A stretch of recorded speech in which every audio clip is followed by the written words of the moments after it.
susunan 40 hadis alam barzakh. Inspirasi ni kata Ustaz Zamri setelah meninggalnya ibu mertua. Maka inspirasi untuk menyusun 40 hadis bukan hanya untuk dirinya tapi untuk diketahui oleh kita semua. Apa perkara-perkara yang berkaitan dengan rukun iman kita, iaitu percaya kepada hari kiamat. Nak pergi kepada hari kiamat tu, tuan-tuan dan puan-puan yang dirahmati oleh Allah Subhanahu wa taala, mesti kita akan lalui yang namanya alam barzakh. Mesti yang kita lalui yang namanya sakaratul maut. Mesti kita melalui yang namanya saat-saat kematian, kesakitan dan sebagainya. Maka sebelum kita nak lalui semua tu, tuan-tuan dan puan-puan yang dirahmati oleh Allah, maka bila kita ada ilmu, kita mudah nak mengecam. Oh, inilah tanda-tandanya ya Allah. Siapakah orang yang Allah Ta'ala takdirkan mati dalam husnul khatimah? Siapakah orang yang Allah Ta'ala takdirkan mati dalam su'ul khatimah?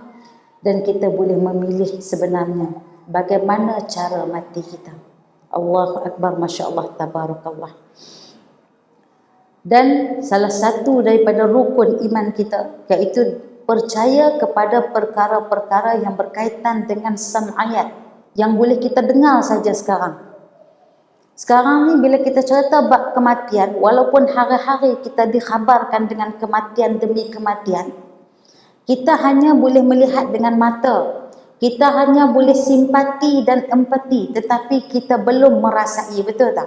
Bila orang tanya macam mana kak, rasa sakit tak mati, kita nak cerita macam mana dekat orang?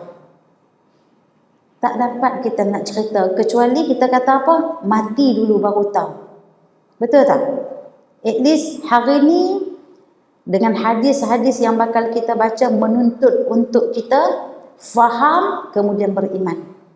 Faham, percaya. Bahkan bila kita percaya dengan sepenuhnya, maka lebih kuat iman kita kepada Allah Subhanahu wa taala. Sebab apa? Kita akan pergi ke satu alam yang belum pernah kita pergi. Barangkali rakan-rakan kita dah lama meninggalkan kita.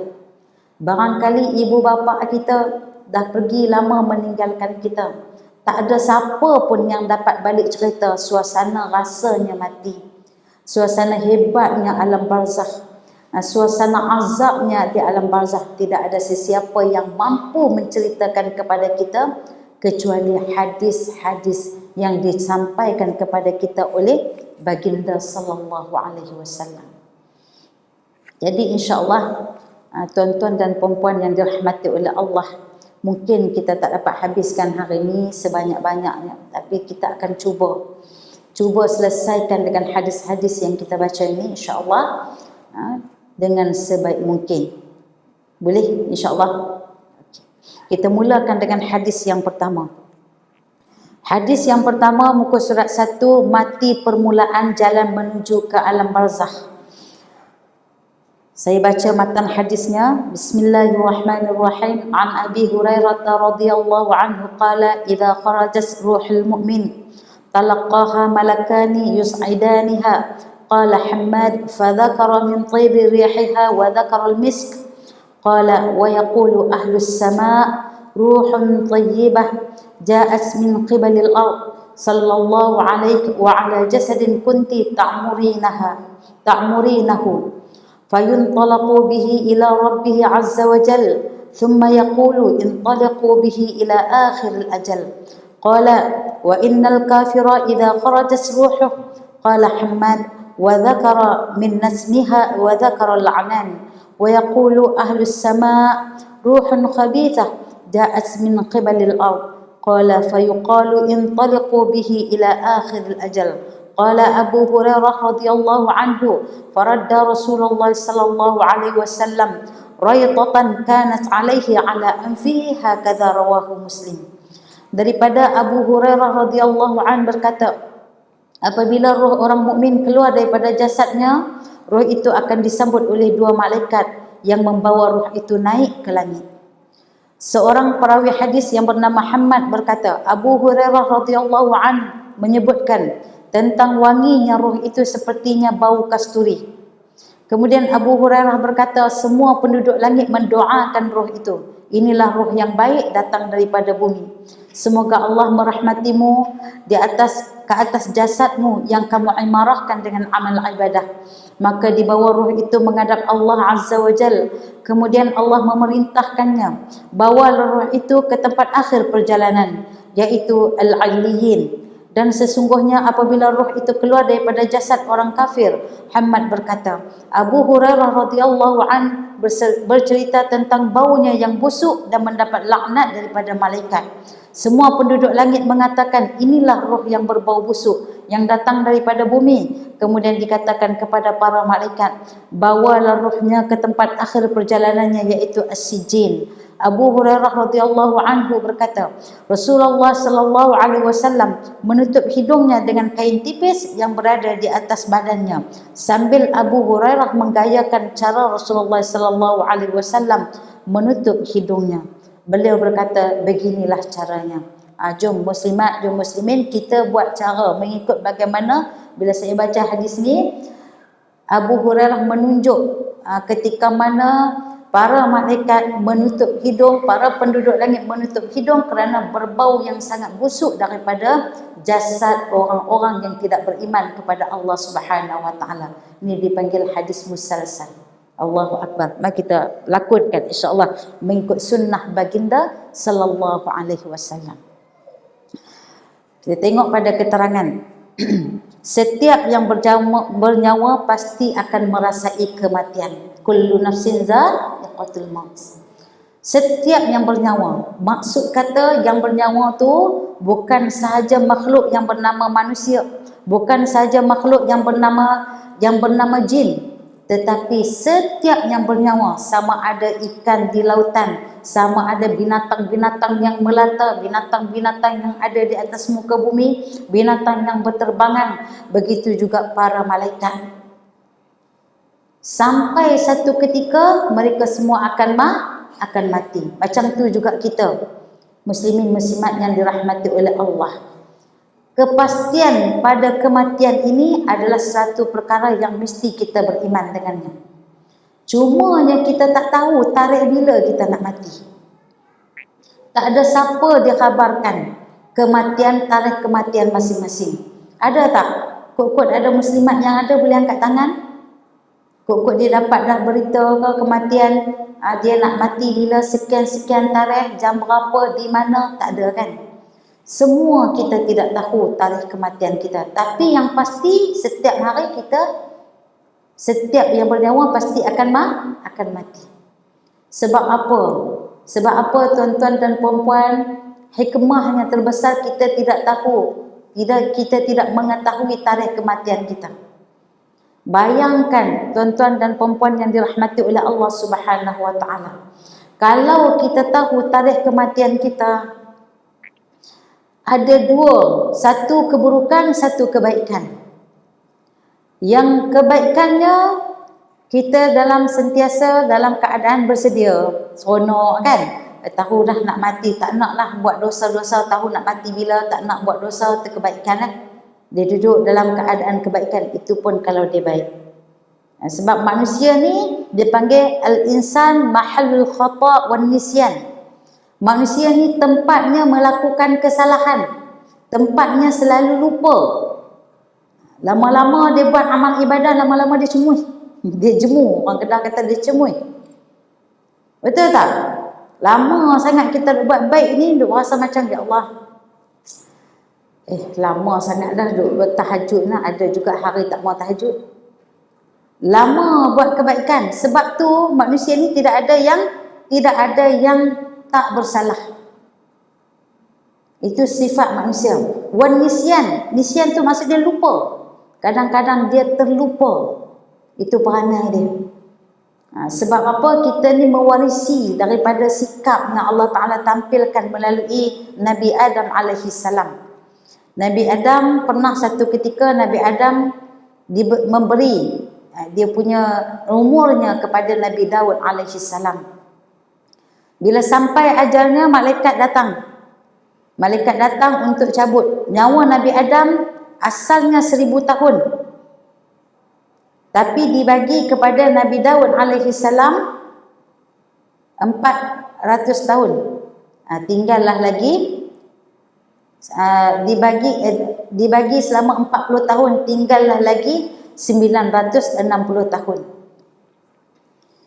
Kemudian bila datang malaikat untuk mencabut nyawa, maka berlakulah sedikit perselisihan. Malaikat kata, dulu bukan kamu dah bagi kepada Nabi Daud?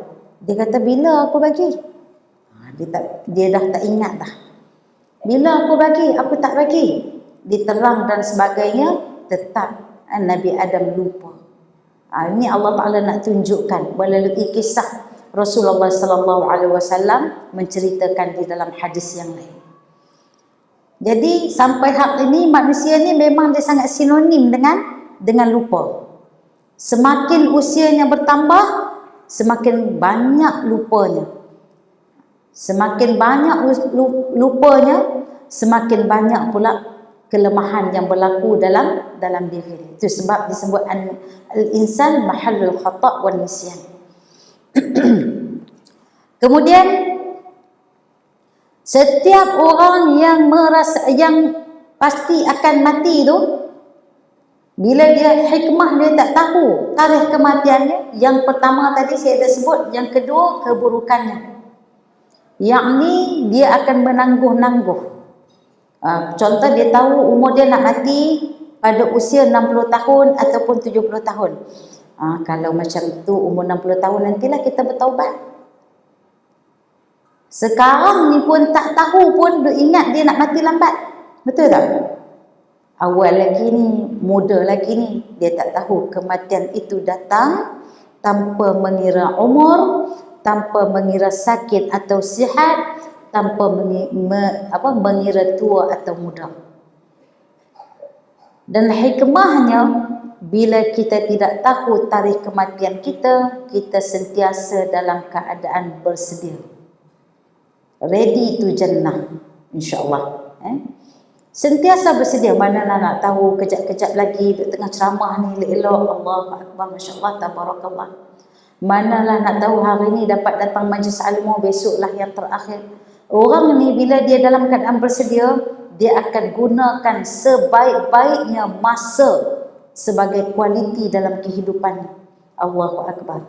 Sebab dengan masa pun Allah Ta'ala akan bertanggungjawabkan kepada kita. Di mana kamu habiskan masa lapang kamu? Di mana kamu gunakan nikmat yang Allah Ta'ala beri kepada kamu, kepada kita semua? Allahu Akbar. Jadi itu hikmahnya kita tidak tahu tarikh kematian kita. Seterusnya muslimat yang dirahmati oleh Allah Subhanahu wa Ta'ala, apabila tiba waktu yang ditetapkan, maka tamatlah riwayat hidup kita di atas muka bumi ini dan bermulalah perjalanan baru ke alam barzakh, kemudian ke alam akhirat.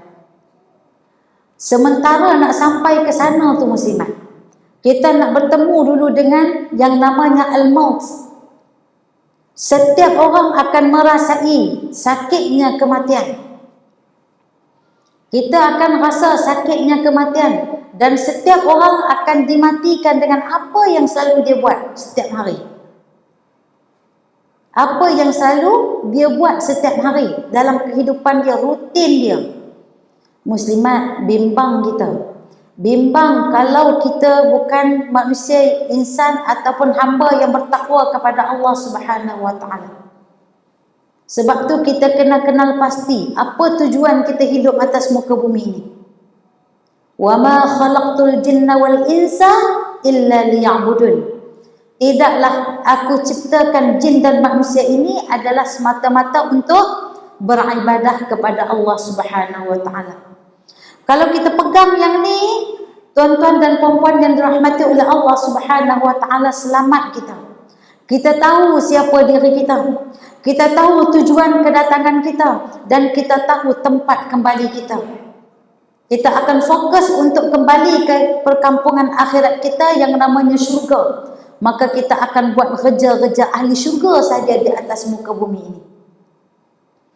Cumanya muslimin muslimat yang dirahmati oleh Allah, kita ni sentiasa dihalang oleh nafsu, dihalang oleh syaitan punya skema kita. Bukan manusia je skema, syaitan pun skema. Dia punya tipu daya ni, Masya Allah, tabarakallah.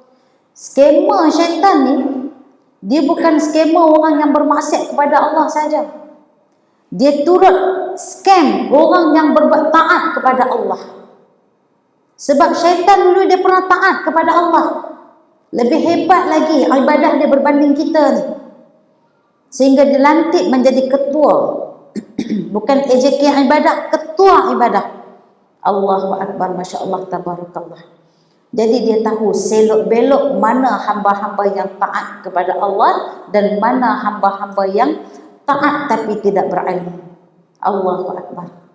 Jadi muslimin muslimat yang dirahmati oleh Allah, saat itu bila kita kenal siapa diri kita, bagaimana tujuan kita hidup di atas bumi, muka bumi ini, tidak lain dan tidak bukan adalah untuk beribadah kepada Allah, maka insya Allah kita akan dimatikan dengan husnul khatimah. Kita akan melakukan amal soleh seperti mana hamba-hamba yang bertakwa. Hamba yang bertakwa ni muslimat, hamba yang bertakwa ni muslimin, salah satu ciri-cirinya dia mesti kena ada ilmu. Sebab apa? Dia bila dia nak beramal, bila dia nak taat kepada Allah Subhanahu Wa Taala, dia tidak boleh taat dalam keadaan melulu. Dia tidak boleh beramal soleh tanpa dia tahu. Sebab tu dia mesti kena ada ilmu. Nanti kalau dia tidak ada ilmu, syaitan akan menjadi penipu daya kepada dirinya. Saya bagi satu analogi yang mudah untuk kita faham. Contoh dalam majlis ilmu di antara Maghrib dan Isya. Kalau kita berada di masjid negara, dia tidak ada ahli qaryah. Mungkin di surau-surau yang lain, di masjid-masjid yang lain yang ada ahli qaryah. Perhatikan muslimin muslimat yang dirahmati oleh Allah. Di antara Maghrib dan Isya, ada orang di antara Maghrib dan Isya kadang-kadang ada kelas-kelas majlis-majlis ilmu, betul? Kita yang dekat belakang ni, sepatutnya bila kita duduk dalam majlis ilmu, kita akan dengar daripada mula sampai habis. Sama ada kita mencatat, kita mendengar dan sebagainya. Jangan buat kerja-kerja amal ibadah yang lain. Sepertinya berzikir, sepertinya baca Al-Quran. Sebab apa? Kita ingat kita dah buat amal ibadah, dah tambah dah amal ibadah, rupa-rupanya kita tak faham keutamaan. Bila kita berada dalam majlis ilmu, tumpukan kepada majlis ilmu kerana kelebihan dalam majlis ilmu yang saya ceritakan tadi. Maka pada saat itu kita duduk sibuk. Contohlah muslimat kan, kita dalam grup WhatsApp kita banyak kita punya grup-grup yang suruh kita tadarus Al-Quran. Mesti habiskan setiap minggu. Habislah kita. Ya, nak kena habiskan tu, kita pergunakan waktu-waktu kualiti yang lain. Lalu kita baca. Kita ingat kita dah hebat. Kita ingat kita dah tambah. Tambahlah amal kebaikan. Rupa-rupanya kita tersilap. Kena tipu daya syaitan. Allahu Akbar, Masya Allah, tabarakallah. So, apa saja amal kebajikan yang kita lakukan mesti kena ada ilmu supaya apa? Kita tak mudah ditipu dayakan oleh syaitan. Muslimin muslimat yang dirahmati oleh Allah Subhanahu Wa Taala. Dan kebiasaan amal kebajikan ini adalah kerana apa? Biasanya kita faham, aku ni masuk syurga bukan kerana amal yang aku buat. Tapi aku ni masuk syurga kerana apa? Aku masuk syurga dengan rahmat Allah. Muslimin muslimat yang dirahmati oleh Allah Subhanahu Wa Taala, nak masuk syurga dengan rahmat Allah perlu kepada amal kebajikan. Sebab rahmat Allah itu akan datang kepada kita asbab kita beramal soleh. Dalam surah Al-Kahfi disebutkan, "Faman kana yarju liqa'a rabbih falyamal 'amalan shalihan." Sesiapa yang nak berjumpa dengan Allah Subhanahu Wa Taala, yang mengharapkan untuk bertemu dengan Allah di akhirat nanti, nikmat yang paling tertinggi apabila kita boleh bertemu dengan Allah. Syaratnya adalah falyamal amalan salihan. Maka beramallah dengan amal yang soleh, maka insya-Allah rahmat Allah akan datang. Rahmat Allah akan bersama-sama dengan kita. Jangan kita action. Oh, aku ni bukan apa tu yang aku tak nak beramal lebih-lebih ni. Sebab apa? Aku tahu nak masuk syurga ni dengan rahmat Allah, bukan amalan-amalan soleh. Ada orang dia masuk syurga pun dia menyesal. Sebab apa? Dia tengok level syurga sahabat-sahabat dia, ahli keluarga yang lain lebih tinggi daripada level syurga dia. Dia rasa menyesal.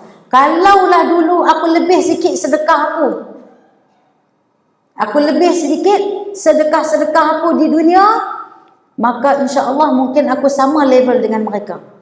Kalaulah dulu aku lebihkan tahajud-tahajud aku, mungkin aku lebih lagi level dengan mereka.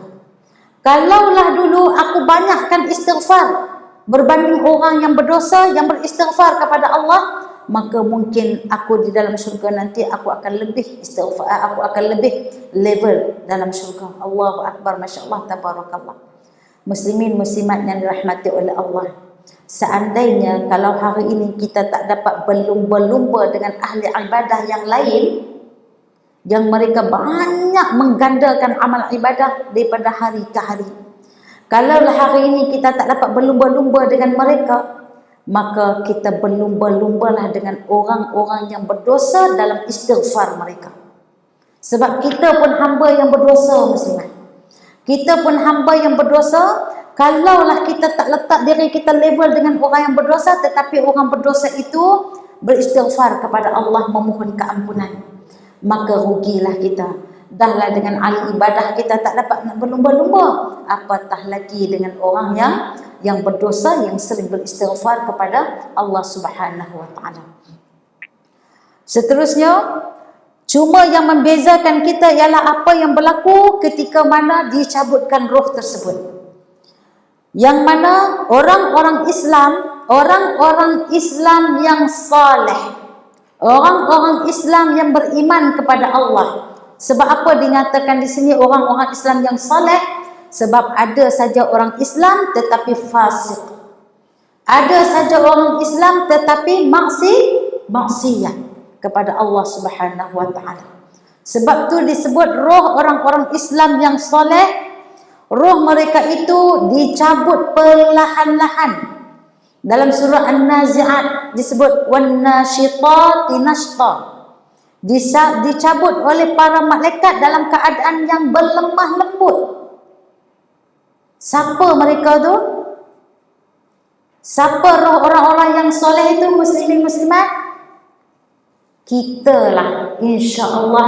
Amin amin ya rabbal alamin. Andaikan ya Allah, moga roh orang yang soleh itu yang dicabut nyawanya dengan lemah lembut oleh para malaikat nanti, oleh malaikatul maut nanti adalah aku itu ya Allah. Amin amin ya rabbal alamin. Kita boleh berangan-angan, sebab angan-angan menjadi orang yang soleh ini disertakan dengan perbuatan, insya-Allah, disertakan dengan kesungguhan. Kemudian bila dicabut roh orang yang beriman itu dengan perlahan-lahan, bahkan didoakan oleh para malaikat. Didoakan apa yang didoakan oleh para malaikat? Didoakan kebaikan-kebaikan kepadanya. Bahkan aroma harum daripada roh orang yang soleh ini semerbak harumnya sampai ke langit yang ketujuh. Masya Allah, tabarakallah. Rohnya belum sampai, tapi dia punya wangiannya tu sudah sampai. Kemudian roh itu diarak oleh para malaikat. Allahu Akbar. Diarak ni muslimin yang dirahmati oleh Allah. Malaikat ni akan berbaris-baris menunggu daripada bumi ini sampailah ke langit, pintu langit yang pertama. Roh tadi disambut macam acara pula. Disambut by hand. Kemudian dibawa tingkatan demi tingkatan dengan penuh kegembiraan. Kemudian semasa roh itu masih di perbaringan jasad itu cerita roh. Masa jasad itu di perbaringan, malaikat tadi akan turun membawa bersamanya kain sutra, kain kafan daripada sutra. Kita yang hidup ni yang jelas kita tengok kain kafan yang kita beli siap-siap daripada khairat kematian, ada tak orang bagi kain kafan daripada sutra? Tak pernah kita jumpa pun. Walaupun kaya macam mana seseorang tu, kita tengok kalau kain kafan sama level je macam kita. Bila cek balik, rupanya mereka pun ambil beli di Maidin. Allahu Akbar, Masya Allah, Tabarakallah. Maksud kata sama saja level kita. Tetapi keraian malaikat tu, Allahu Akbar, Allah Ta'ala dah tunjuk dah. Dibawa kain sutra daripada syurga merupakan kain kafan. Kain sutra ni muslimat je boleh pakai kalau nak ikut tu. Muslimin tak boleh pakai secara zahirnya. Tetapi bila berlaku kematian, terangkatlah taklif ataupun dipertanggungjawabkan, maka malaikat datang tadi dengan membawa kain sutra daripada syurga sebagai kafan. Kita nampak secara zahir orang yang buat AJK masjid yang memandikan mayat, yang mengkafan, kita nampak secara zahirnya begitu. Tetapi bila kita baca hadis ni, kita akan mula boleh membayangkan jika orang yang kita lihat itu, Masya Allah, Tabarakallah, adalah orang Islam yang salih. Allahu Akbar. Bagaimana keraian malaikat kepadanya. Kemudian disertakan kepadanya, dah dibagi kain kafan daripada syurga, disertakan dengan wangian al-misk ataupun disebut sebagai kasturi daripada syurga. Ada riwayat yang lain mengatakan daripada wangian hanut, wangian-wangian daripada syurga. Allahu Akbar. Diberikan, direnjeskan kepada jenazah tersebut. Kemudian diarak naik ke atas oleh para malaikat. Sampailah ke pintu langit yang pertama.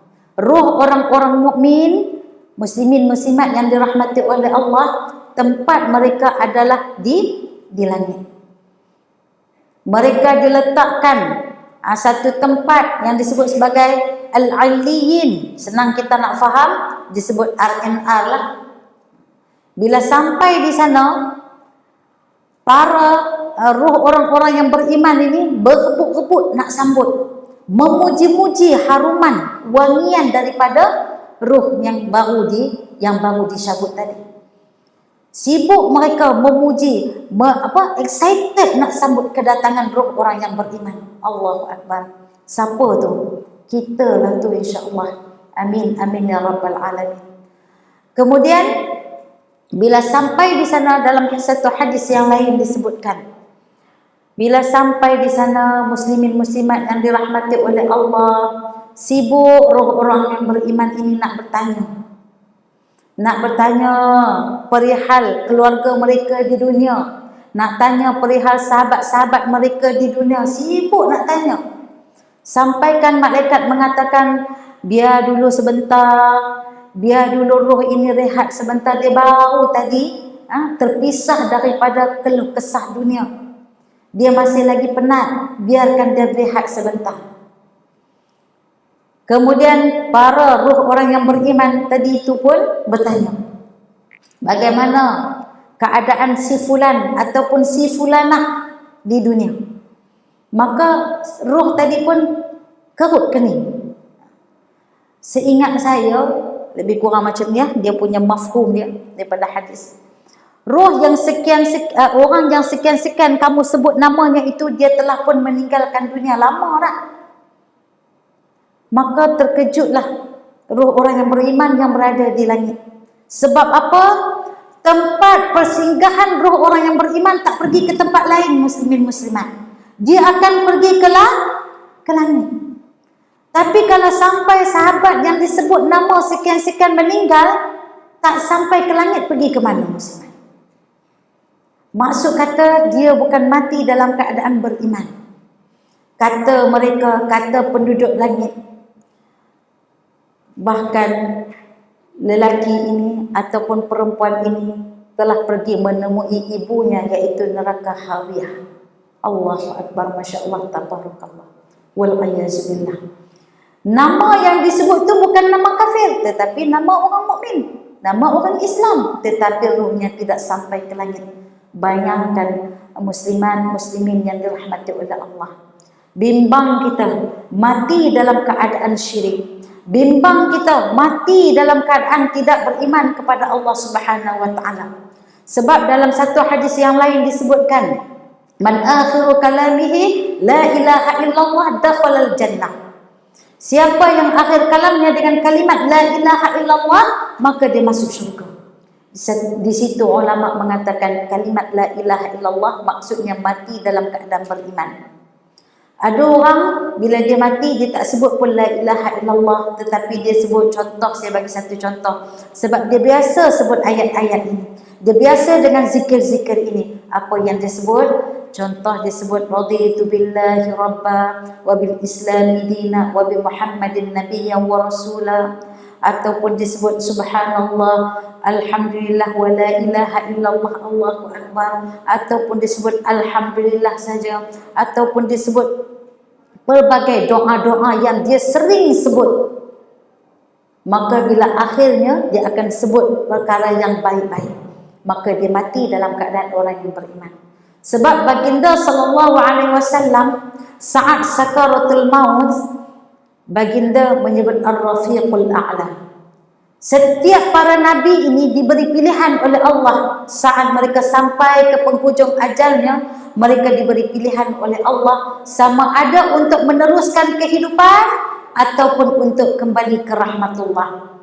Dan para nabi ini meminta untuk kembali ke rahmatullah, sebagaimana disebut oleh baginda sallallahu alaihi wasallam ar-rafiqul a'la, memilih untuk kembali kepada Allah.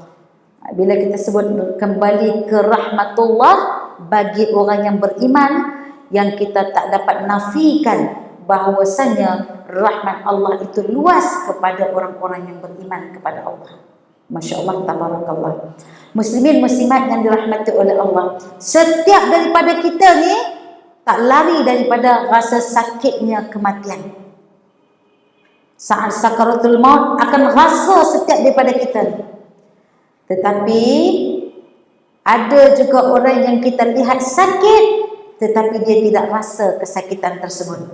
Contoh muslimat, kalau kita tengok orang-orang yang mati syahid, pernah tak tengok orang mati syahid ni ada dua jenis, syahid akhirat dengan syahid dunia.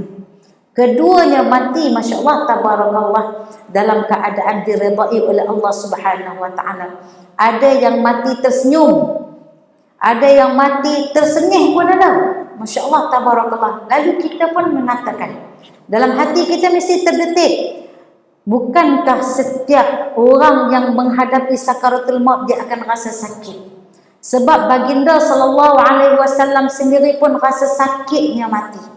Berpeluh-peluh tubuh baginda sallallahu alaihi wasallam. Masya Allah, tabarakallah. Namun boleh kita andaikan. Saya bagi satu analogi yang mudah. Ada orang walaupun sakit mati itu pasti kita tengok, tetapi rasa tu mungkin ke atas individu masing-masing mengikut amalan-amalan yang saleh. Analogi yang boleh kita tengok, kita kembali kepada sejarah Nabi Yusuf alaihissalam, di mana berlaku peristiwa Nabi Yusuf alaihissalam difitnah dengan Zulaikha. Kemudian Zulaikha ini adalah isteri kepada pembesar negeri ketika itu, negeri Mesir. Kemudian ramailah kawan-kawannya, sahabat-sahabat, kita kata wanita, sahabat-sahabat wanita, yang mengatakan kepadanya, Allah, Zulaikha ni tes rendah, suka kepada khadam, dia minat dekat hamba. Apa tes Isteri Al-Aziz? Sepatutnya dekat hamba ni bukan tes dia. Maka geramlah Zulaikha ni. Dia kata, aku akan tunjukkan kepadamu satu bukti. Dikumpul semua sahabat-sahabat dalam majlis gilang gemilang, isteri-isteri Perdana Menteri, isteri-isteri pembesar-pembesar, isteri-isteri tansri-tansri, semua ada ketika tu. Kemudian diperintahkan, diberi sebiji apple seorang satu dengan sebilah pisau yang tajam. Pada saat itu diperintahkan Nabi Yusuf untuk masuk ke dalam dewan tersebut, bukan masuk dengan gaya, Bukan ala-ala catwalk gitu, bukan. Bukan gaya peragawati, peragawan, bukan. Masuk sebagaimana manusia biasa. Bawa dulang untuk diberikan kepada setiap orang minuman. Maka Nabi Yusuf pun lalu masuk saja ke dalam dewan. Mereka yang sedang mengupas buah apple tadi, bila melihat saja ketampanan, kekacakan yang ada kepada Nabi Yusuf alaihi salam, dan Nabi Yusuf tak bersiap apa pun, hamba saja. Tengok muka saja baru masing-masing dah terlupa. Ingatkan hiris buah apple, tetapi bila tersedar rupa-rupa mereka telah pun menghiris jari jemari mereka masing-masing. Nampak tak muslimat? Di sini maksudnya kita melihat secara jelas sakit tu wujud, tapi apakah rasa sakit tu saat mana hamba-hamba yang soleh yang Allah Ta'ala tayangkan kepadanya saat sakaratul maut, Allah Ta'ala tayangkan kepadanya yang namanya nikmat syurga. Nanti kamu akan dimasukkan ke dalam kubur. Kubur bagi orang yang beriman, bagi orang yang soleh, seperti mana kubur, seperti mana taman-taman syurga. Maka ditayangkan nikmat-nikmat syurga yang lain. Kita yang sedang sakit saat sakaratul maut ketika itu, mungkin sakit itu ada tetapi kita tak rasa lah. Macam tu juga orang yang melihat ketampanan yang ada kepada Nabi Yusuf. Rasa sakit tu dah tak wujud dah. Walaupun nanti mereka tersedar, mereka tengok darah dah keluar daripada tangan masing-masing. Allahu Akbar, Masya Allah, Tabarakallah. Disebut oleh Syekh Nuruddin Al-Banjari, di antaranya untuk mendapatkan kematian yang mana walaupun saat kita berada dalam sakaratul maut, tetapi kita dikhabarkan berita gembira tentang syurga, maka perbanyakkan selawat sehari 1000 kali. Allahu Akbar, Masya Allah, Tabarakallah. Tambah pula kita ni dah akhir dah bulan Maulid kan, dah berakhir. Jangan tinggal selawat kita kepada Rasulullah sallallahu alaihi wasallam. Satu selawat dibalas 10 oleh Allah Subhanahu wa taala. Muslimat yang dirahmati oleh Allah Subhanahu wa taala. Kemudian malaikat akan membawa para roh orang yang mukmin tadi ini menghadap Allah Subhanahu wa taala. Pada saat itu Allah Subhanahu wa taala memerintahkan para malaikat untuk tempatkan roh orang mukmin dekat al-aliyyin, iaitu kita kata RMR sementara. Kalau orang kafir diletakkan as-sijjin, orang yang tidak beriman kepada Allah diletakkan dalam as-sijjin, iaitu RMR sementara bagi orang-orang yang kafir. Sementara roh orang yang banyak melakukan maksiat dan roh orang kafir pula direntap dengan sekuat-kuatnya. Sebab apa direntap dengan sekuat-kuatnya, muslimin muslimat yang dirahmati oleh Allah Subhanahu wa taala? Kerana mereka ini benci, tak suka untuk bertemu dengan Allah. Kerana saat mereka berada dalam sakaratul maut, Allah Ta'ala tayang siap-siap azab yang mereka akan terima. Itu sebab mereka takut sangat, mereka tak suka, mereka benci untuk bertemu dengan Allah. Maka roh mereka akan lari daripada setiap penjuru tubuh badan mereka. Pada saat itu, malaikat merentap nyawa mereka dengan kadar yang tidak dapat kita bayangkan. Wan nazi'ati gharqa. Itu sebut wan nazi'at, nazak tu. Kalau kita tengok orang mukmin yang dalam keadaan sakarat, jangan kita sebut nazak lah. Nazak ni lebih kita kata sesuai kepada orang-orang kafir, orang-orang yang tak beriman, yang mana akan dicabut nyawa oleh malaikat dalam keadaan berentapan.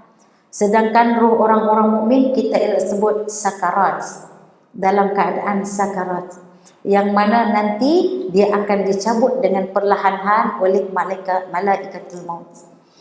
Kemudian dalam satu ayat disebut, disebut tentang dalam surah Al-A'raf ayat yang ke-40. A'udzubillahi minasyaitonir rajim. Innal ladzina kazzabu biayatina wastakbaru 'anha la tufattahu lahum abwabas sama' wala yadkhulunal jannah hatta yalijal jamal fi sammil khiyat wa kadzalika najzil mujrimin. Sesungguhnya orang-orang yang mendustakan ayat-ayat kami dan menyombongkan dirinya terhadapnya, tidak akan dibukakan pintu-pintu langit bagi mereka, dan mereka tidak akan masuk syurga sehingga unta masuk ke dalam lubang jarum. Demikianlah kami memberi balasan kepada orang-orang yang berbuat kejahatan. Allahu Akbar. Allah Ta'ala bagi satu ancaman kepada orang yang berbuat kejahatan. Jangan mimpi nak masuk syurga. Seolah-olah kalau mereka bermimpi nak masuk syurga, Allah Ta'ala umpamakan seperti mana? Seperti unta nak masuk ke dalam lubang jarum, iaitu perkara yang mustahil. Muslimat, walaupun saya baca satu hadis ni dan saya banyak rangkum dengan hadis-hadis yang lain, kalau kita tak sempat nanti insya-Allah bawa balik buku masing-masing boleh baca. Nanti akan teringat, oh ustazah sebut ada di sekian-sekian tempat. Sebab apa? Banyak hadis-hadis yang berkaitan dengan alam barzakh ada di dalam buku tersebut. Cuma saya rangkumkan dengan hadis yang pertama ini untuk mudah kita khatam pada kemudian hari. Kalau kita nak rangkau semua ni mungkin sampai petang kot. Allahu Akbar, masya-Allah, tabarakallah. Kemudian Rasulullah sallallahu alaihi wasallam mengajar kita dengan satu hadis, dengan satu doa, yang mana doa ini boleh kita baca setiap hari. Ingat saja baca, sebab bimbang kita nak mati keadaan sakit tu. Allahu Akbar, masya-Allah, tabarakallah. Nak tahan nafas walaupun 3 saat pun rasa macam tak mampu, apatah lagi sakit menghadapi kematian. Apa doanya muslimat? Apa doanya muslimin? Allahumma a'inni ala ghamaratil aw sakaratil maut. Allahumma a'inni, tolong aminkan. Allahumma a'inni ala ghamarat aw sakaratil maut. Allahumma a'inni ala ghamarat aw sakaratil maut. Ya Allah, bantulah aku menghadapi kepedihan maut ataupun sakaratul maut. Ataupun kita minta, ya Allah, Allahumma khtim lana ya Allah bi husnil khatimah wa la takhtim alaina bi su'il khatimah. Allahumma hawwin alaina fi sakaratil maut. Itu juga termasuk muslimin yang dirahmati oleh Allah Subhanahu wa taala. Semua orang pasti hafal doa ni. Tetapi apakah kita direzekikan oleh Allah untuk baca doa ni? Bimbang kita kalau dalam hari-hari kita tak pernah terdetik pun oleh kita untuk membaca doa tersebut. Wal'ayazubillah. Kita kena rasa bimbang. Ingatkan sentiasa diri kita. Sebab tu bila roh orang yang beriman, bila dia dikembalikan di kubur, maka dia akan dibangunkan. Dia akan dibangunkan selepas semua orang meninggalkan perkuburan tersebut. Dia akan dibangunkan oleh malaikat. Tempat pertama yang dia dapat pelukan adalah daripada bumi. Bumi akan memeluk, kubur akan memeluk penghuninya. Pelukan itu berdasarkan amal soleh.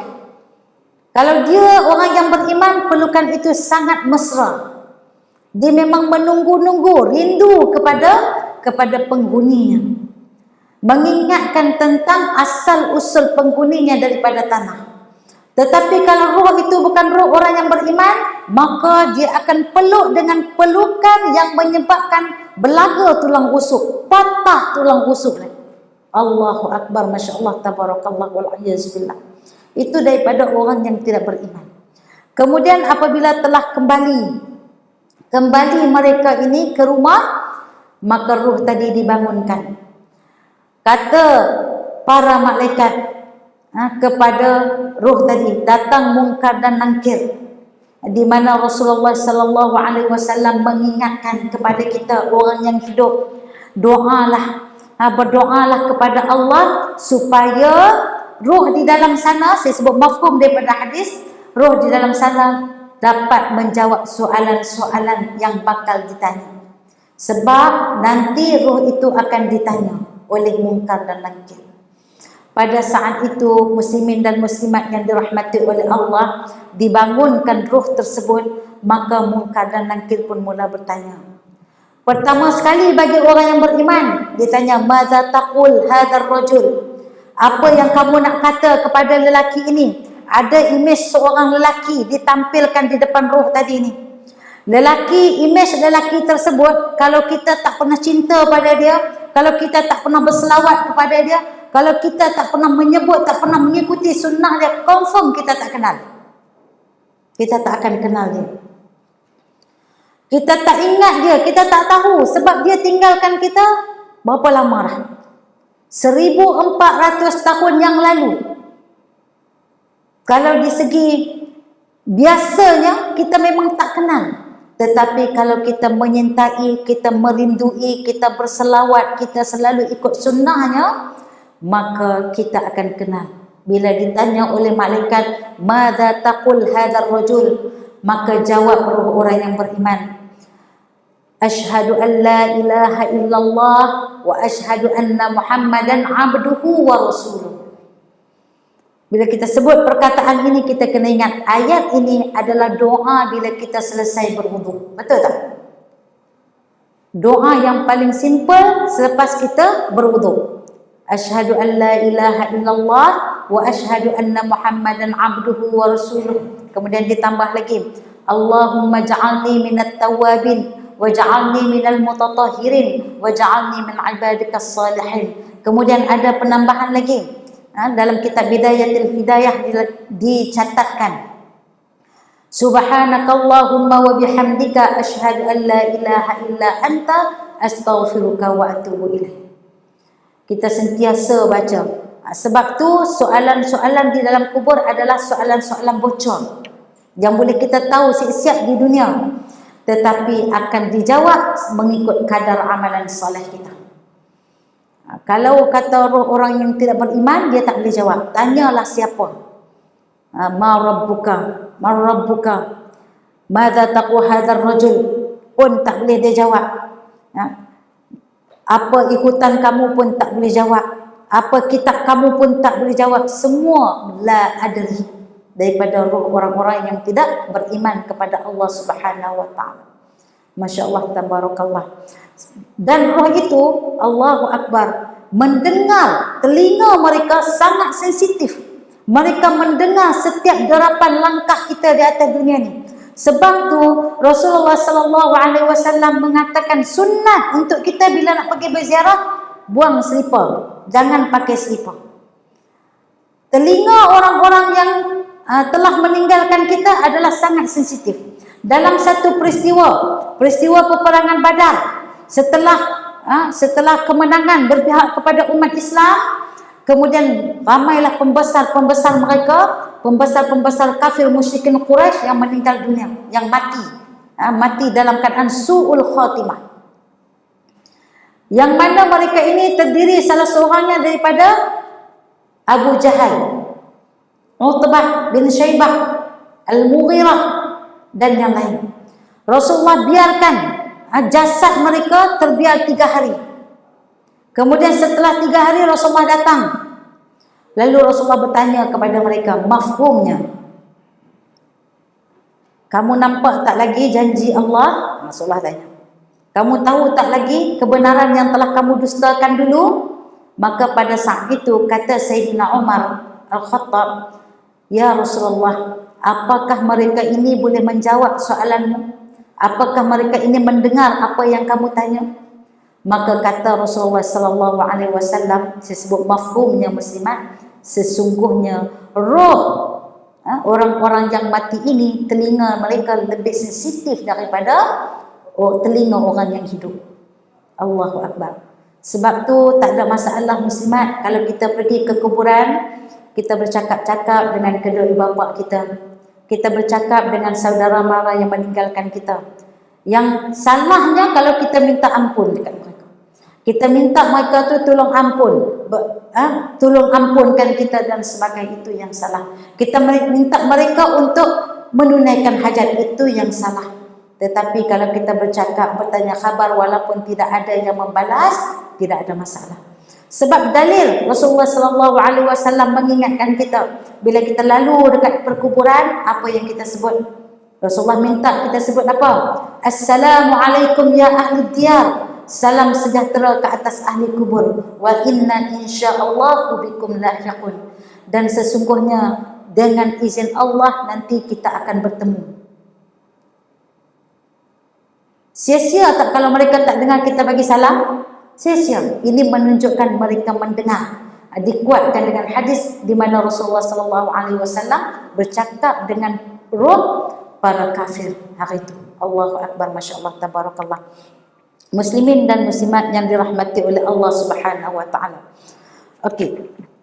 Kita masuk kepada hadis yang seterusnya.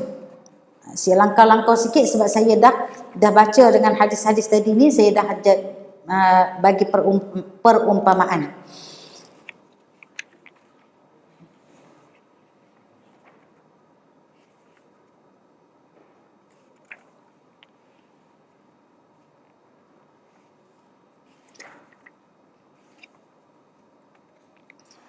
Hadis yang ke-14, muka surat 41. Amalan untuk selamat daripada siksaan kubur, membaca doa perlindungan selepas tasyahud akhir.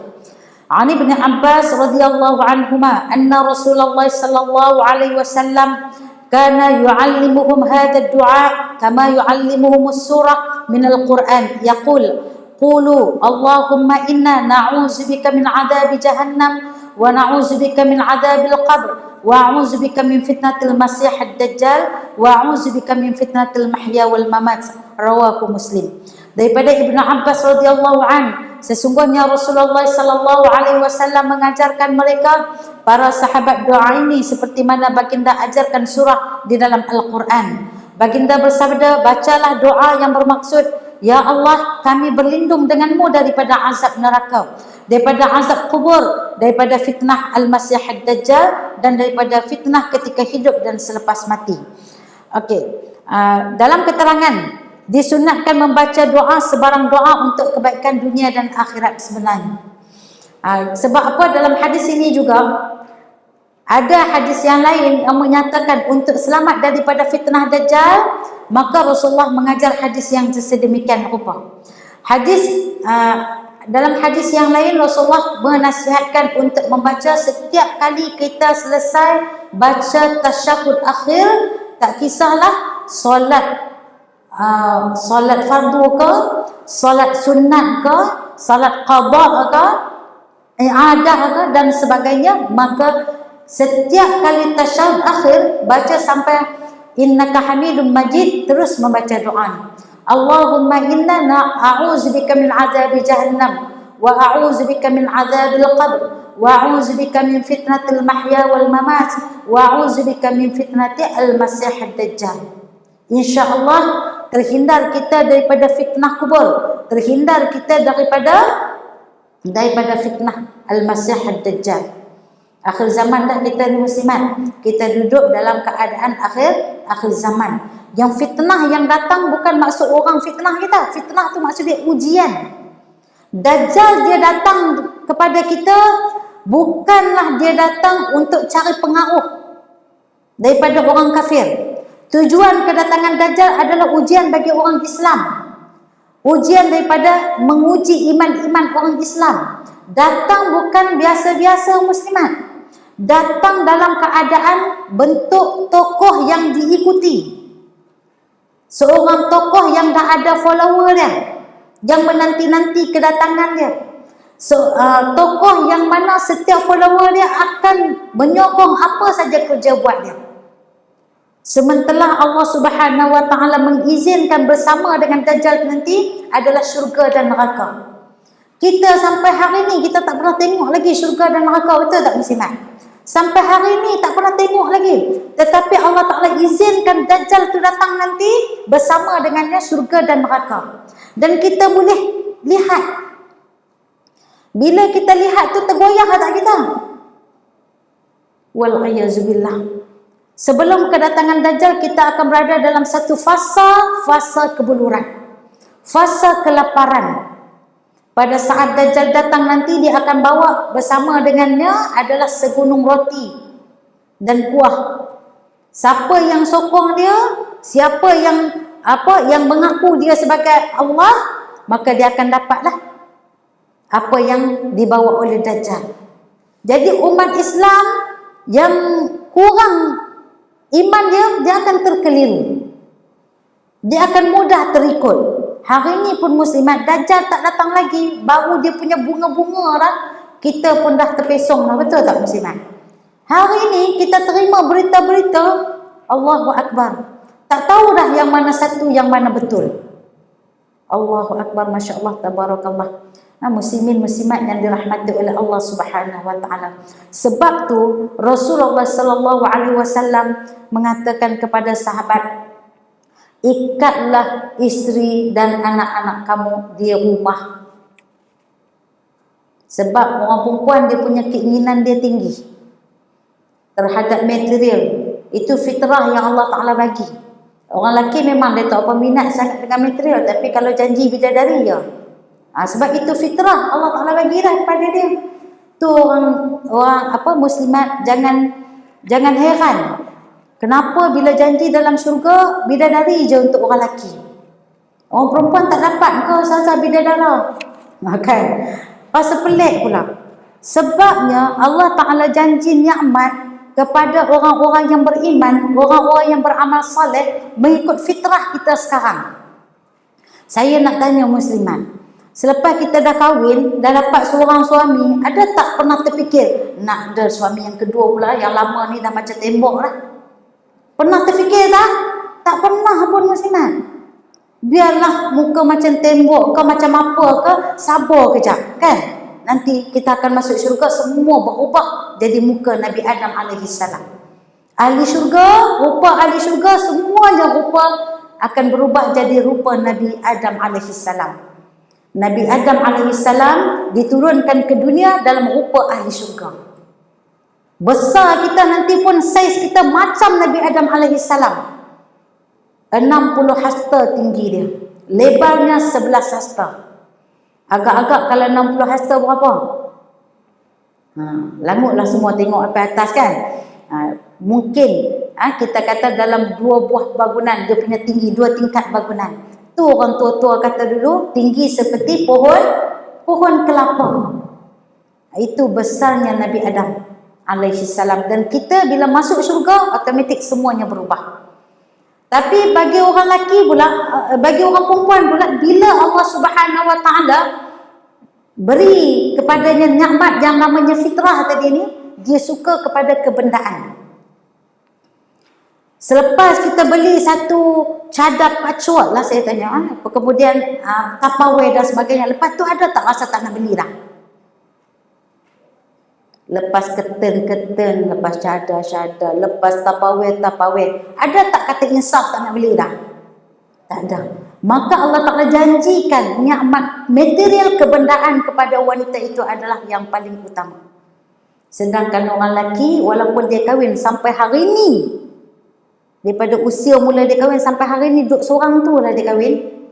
Tak ada 2 dan 3, tapi kalau tanya dia, abang lepas ni ada tak berasa nak kahwin?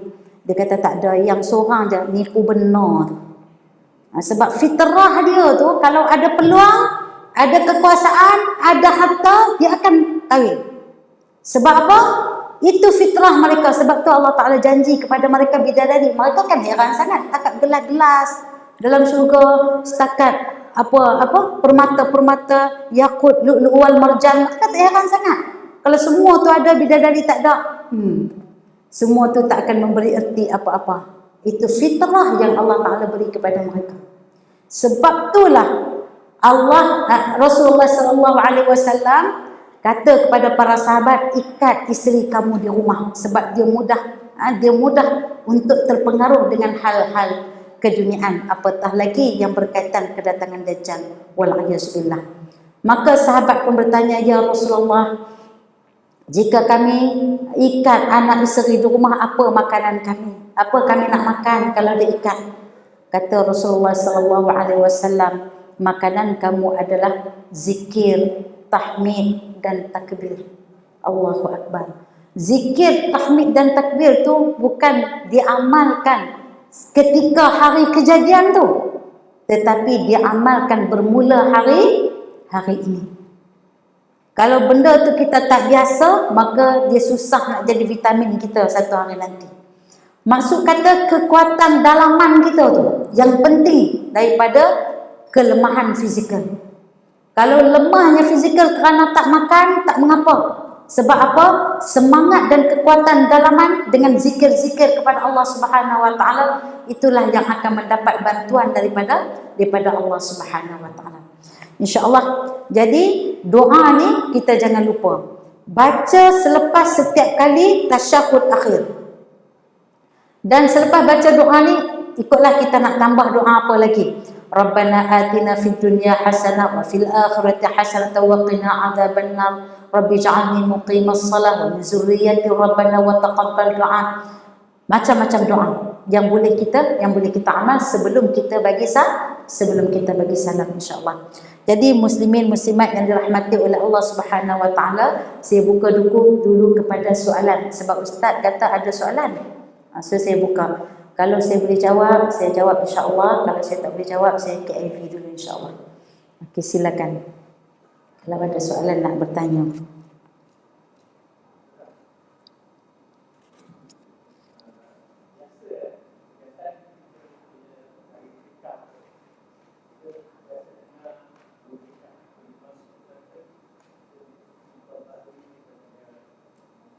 Perbaharui, okey, istighfar.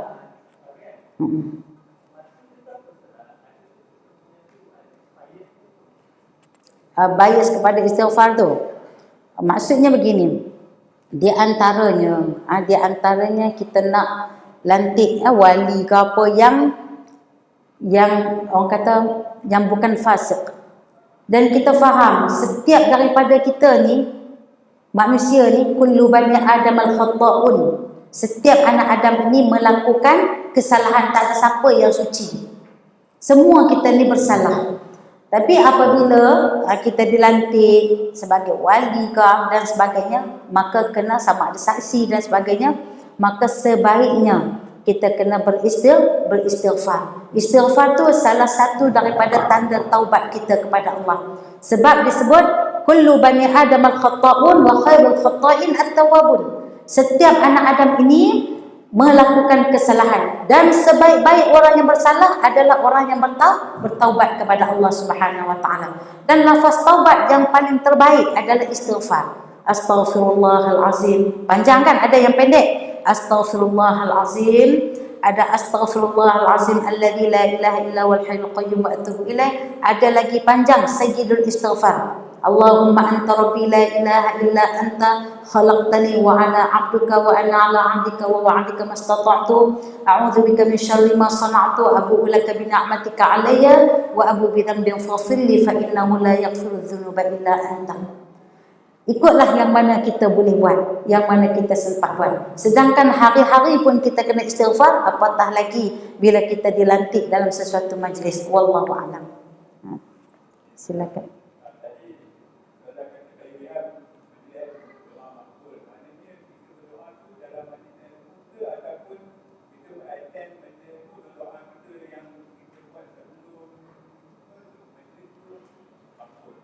Okey. Saat sebelum bermula majlis semua, tapi kita dah duduk dalam majlis ilmu, kita berdoa ketika tu. Maksud kata prepare orang untuk jalan nak ke majlis ilmu pun dikira, masa tu dia dikira sebagai orang yang nak menghadirkan diri dalam majlis ilmu. Sebab disebut man salaka tariqan. Siapa yang bersusah payah untuk pergi menuntut ilmu, maka Allah Ta'ala permudahkan jalannya baginya ke syurga. Ketika tu pun kalau dia berdoa pun akan dimakbulkan. Sebab apa? Allah Ta'ala kata fa inni qarib, sesungguhnya aku dekat dengan hamba-Ku. Aku dekat. Cumanya yang jauh tu kita yang menjauhkan diri kita dengan Allah melalui amal maksiat kita. So bila kita berada dalam, kita sebut sebagai tempat-tempat yang mustajab doa, di antaranya berada dalam majlis ilmu.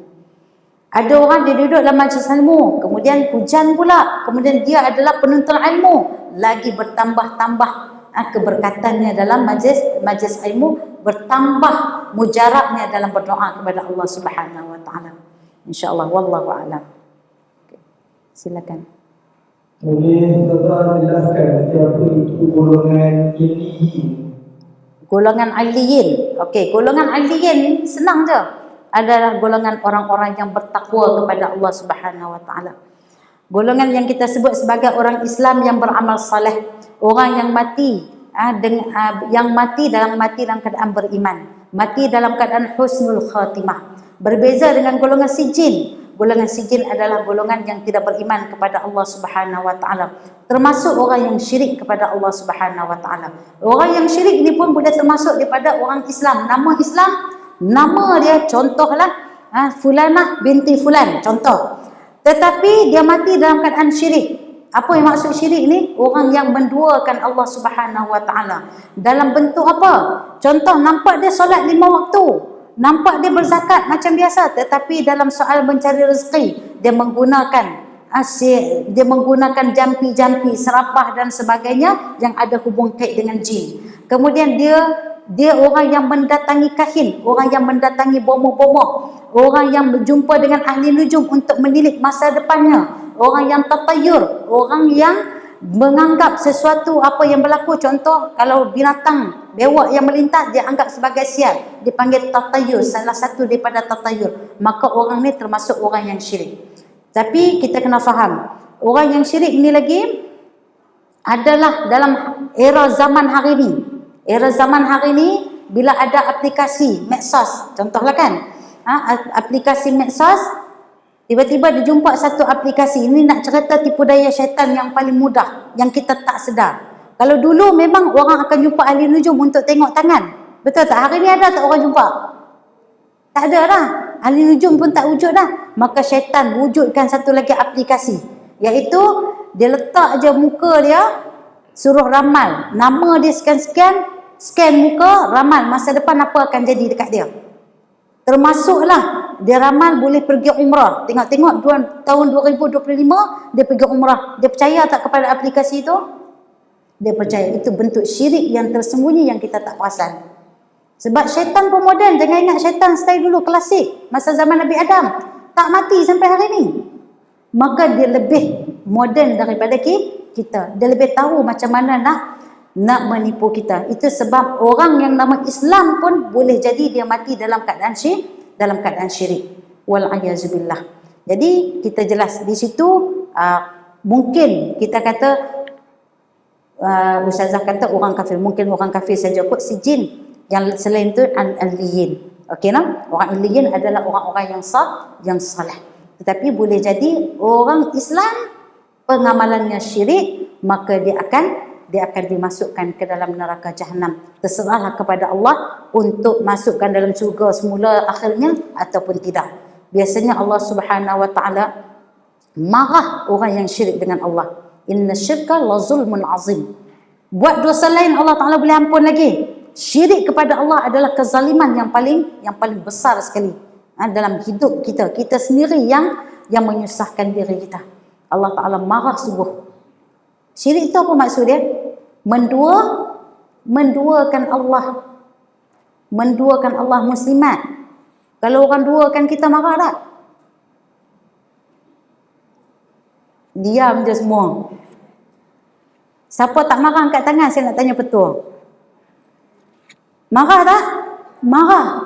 Itu kita yang dilakukan secara halal. Kata Syekh Abdul Qadir Jalani, tengok perempuan ni mengadu pada dia.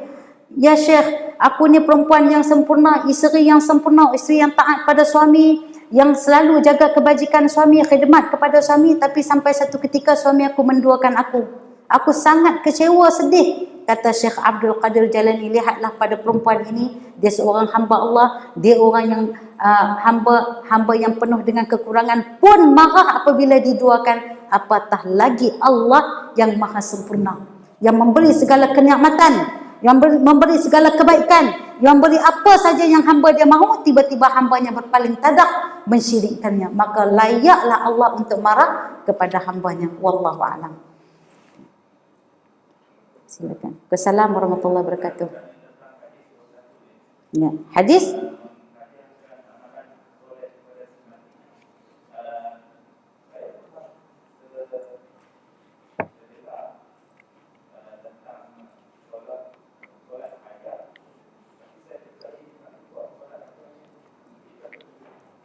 Okey. Kalau bab solat, kalau kita bab puasa ada kita boleh buatkan untuk semati. Tapi kalau bab solat adalah kita punya sendiri-sendiri. Kita punya amalan yang kita tidak boleh tanggung kepada orang lain.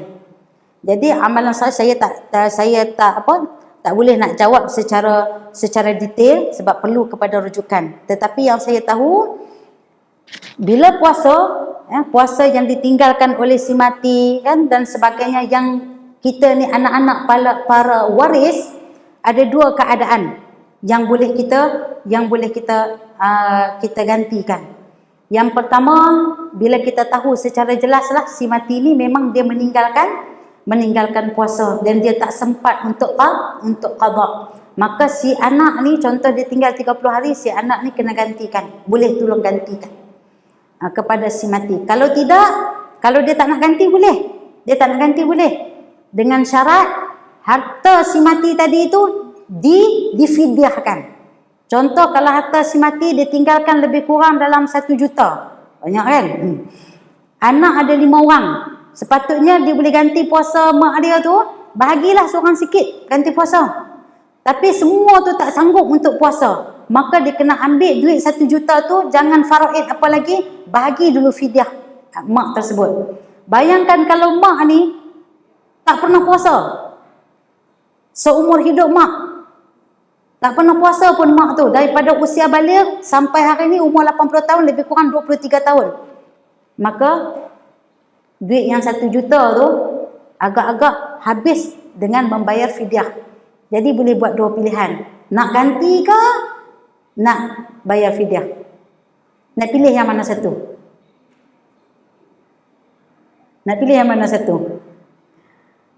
Confirm pilih yang ganti, betul tak? Sayanglah 1 juta boleh duk faraid elok-elok, tiba-tiba nak kena bagi.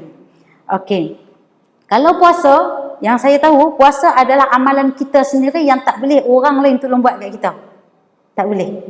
Kita tak boleh nak buat kepada kita tahu, sama ada kita hidup ataupun kita mati. Yang saya tahu secara asasnya begitu. InsyaAllah nanti saya akan cuba rujuk kalau ada khilaf di kalangan ulama yang bagaimana. Mungkin ada khilaf dan sebagainya. Wallahu a'lam. Hari ini banyak muslimin yang tanya. Okey, muslimat, fardu kifayah. Muslimat tanya, orang lain tak payah lah. Last soalan terakhir.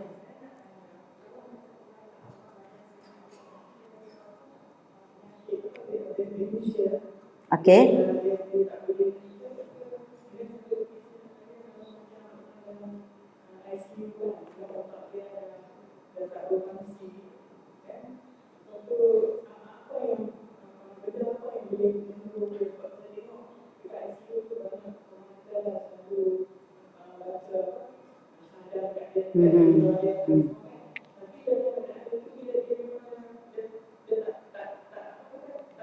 Tak sedar. Okey.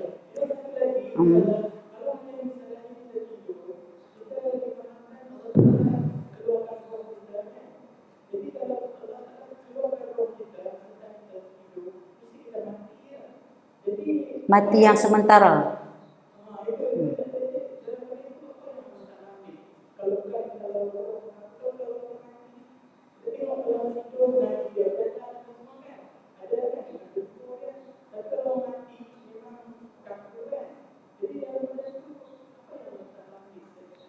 Okey.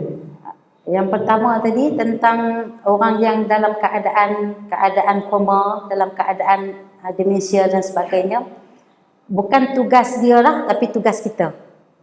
Tugas kita bila kita ziarah orang yang macam tu, walaupun kita tahu dia sedar atau tak sedar, tapi kita tak tahu dia dengan Allah bagaimana. Maka adab kita ada sentiasa membisikkan kata-kata zikrullah kepada dia.